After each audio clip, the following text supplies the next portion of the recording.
রহমান রাহিম। সম্মানিত সাংবাদিকবৃন্দ, আসসালামু আলাইকুম। আপনারা নিশ্চয়ই অবগত আছেন, গত 23 তারিখ বিকাল 5:15 সময় ধামরাই পৌরসভাধীন লাখুরিয়াপাড়া জনৈক সাব্বির হোসেনের বাসার নিচতলায় একটি স্কুল ছাত্রী নাদিয়া আক্তার সেন্ট্রাল স্কুলের এসএসসি পরীক্ষার্থী নৃশংসভাবে খুন হয়। এই হত্যাকাণ্ডের ঘটনার সংবাদ প্রাপ্তির সাথে সাথে সিনিয়র অফিসারকে অবহিত করে আমি পুলিশ পরিদর্শন তদন্ত এবং আমার ধামরাই থানার একটি চৌকস টিম ঘটনাস্থল পরিদর্শন করি। ঘটনাস্থলে উপস্থিত হয়ে টিমের শারীরিক অবস্থা পর্যালোচনা সহ সুরতল রিপোর্ট প্রস্তুত করি এবং পরবর্তী যে আইনানুগ ব্যবস্থা সেটার জন্য আমরা অভিযান পরিচালনা করি। ভিকটিম একটা রুমের ভিতরে নৃশংসভাবে হত্যা হয়েছে। সেখানে সিসি ফুটেজ আমরা পর্যালোচনা করি ঘটনাস্থল সহ আশেপাশে, এবং মোবাইলের মাধ্যমে যে মোবাইলে কারোর সাথে কথোপকথন হয়েছে কিনা সেটা লেক্সেল সহ তথ্য প্রযুক্তিতে সর্বোচ্চ যে মাধ্যম আমরা তথ্য প্রযুক্তির সহায়তা নিই। সেখানে খুব অল্প সময়ের মধ্যেই আমরা আমাদের টার্গেট মিলে ফেলি এবং টার্গেট হাতে আসার সাথে সাথে আমরা অভিযান পরিচালনা করি। আপনারা জানেন ইতিমধ্যে এই ঘটনার সাথে যিনি জড়িত আসামি শামীম সহ, ওনার বাড়ি হচ্ছে আশুলিয়া। ভিকটিম যে রুমে থাকতো তার ডান পাশের রুমে থাকতো।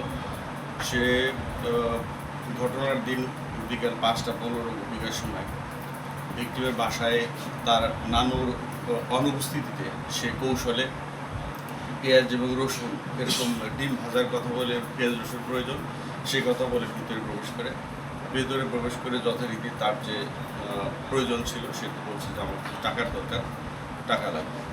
তো ভিকটিম যথারীতি তাকে টাকা দিতে অপারগতা স্বীকার করে। তখন সে প্রথমে কৌশলে ভিকটিমের ওড়না দিয়ে তাকে গলা পেঁচিয়ে ধাক্কা দিয়ে ফ্লোরে ফেলে দেওয়ার পরে এক পর্যায়ে ভিকটিমকে হত্যা করার জন্য তার হেফাজতে থাকা যে ধারালো চাকু বলে কাটার দিয়ে গলার চারপাশে প্রথম থেকে শুরু করে চারপাশে সে কেটে ফেলে।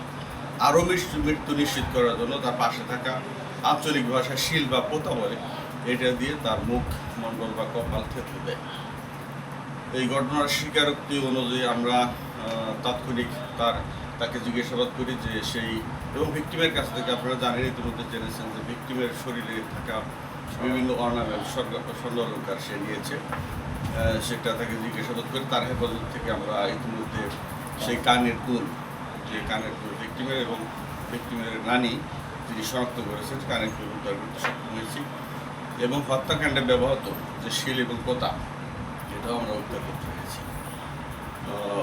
আসামিকে জিজ্ঞাসাবাদে আমাদের কাছে প্রতীয়মান হয়েছে সে একজন অনলাইন জুয়ায় আসক্তর কারণে সে বিভিন্ন স্থানে টাকা ঋণ হয়ে গেছে। সেই ঋণের টাকার জন্য সে বেপরোয়া হয়ে যায় এবং আগে থেকেই হয়তো তার টার্গেট ছিল যে একে যে কোনোভাবে হয় টাকা নেবে, না হলে টাকা বিনিময়ে না দিলে তাকে হত্যা করবে।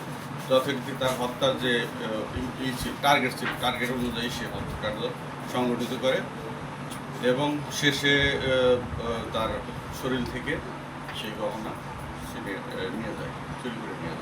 আমরা যে ধারালো অস্ত্র যে বর্ণনা দিয়েছে সে কাটারটা উদ্ধার করার জন্য ইতিমধ্যে আপনারা জেনেছেন আমরা একটি ডুবুরি দল সহ আমরা পুলিশের প্রশাসনের লোকজন আমরা সেই শরীফবাগ যে ব্রিজের নিচে জরিমানার নিচে ফেলেছে সেখানে আমরা দীর্ঘ সময় অনুসন্ধান চালিয়েছি, কিন্তু সেটা উদ্ধার করা সম্ভব হয়নি।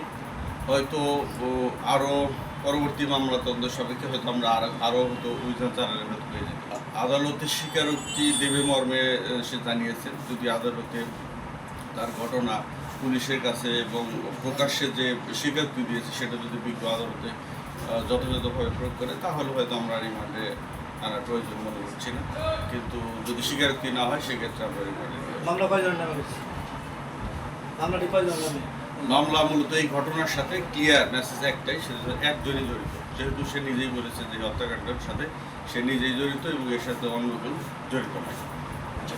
এই ধরনের ঘটনা তো বিভিন্ন সময় ঘটে, উত্তরণের পক্ষে আপনারা কি মনে করেন? এখানে আমাদের সবচেয়ে প্রথম যে কাজটা হচ্ছে, আপনারা জানেন যে আমাদের সমাজটা মাদক এবং অনলাইন জুয়া এটা বারবারই আমরা বিভিন্ন জায়গায় বলি আপনাদের মাধ্যমে, আপনারাও হয়তো বিভিন্ন জায়গায় আমাদের মেসেজটা পৌঁছে দেন। মাদক এবং অনলাইন জুয়া যেভাবে প্রত্যেকটা পরিবারের সদস্যকে অগ্রসর করে ফেলছে, এখান থেকে যদি আমরা উত্তর না হতে পারি তাহলে ভবিষ্যতে হয়তো বা আরও এরকম অনেক স্বজনহারা হতে পারে। সেই ক্ষেত্রে প্রত্যেক ফ্যামিলিকে সচেতন থাকতে হবে, তার ফ্যামিলির সদস্যরা, বাচ্চা কাচ্চারা কোথায় যায়, কি করে, কাদের সাথে আড্ডা দেয়, তাদের মাদকে আসক্ত কিনা, অথবা অনলাইন জুয়া যেটা আমরা অনেকেই জানি যে অনলাইন জুয়া সবার হাতেই ডিজিটাল, যেটা মোবাইল ফোন, যেটা স্মার্টফোনের মাধ্যমে খুব সহজেই অনলাইন জুয়াতে আসক্ত হওয়া সম্ভব। এগুলা যদি আমরা জনসচেতনের মাধ্যমে এবং পরিবারের গার্জেনগণ যদি সচেতনের মাধ্যমে আমরা এটা নির্মূল করতে পারি তাহলে হয়তো এরকম হত্যাকাণ্ড থেকে আমরা উত্তরণ পেতে পারি।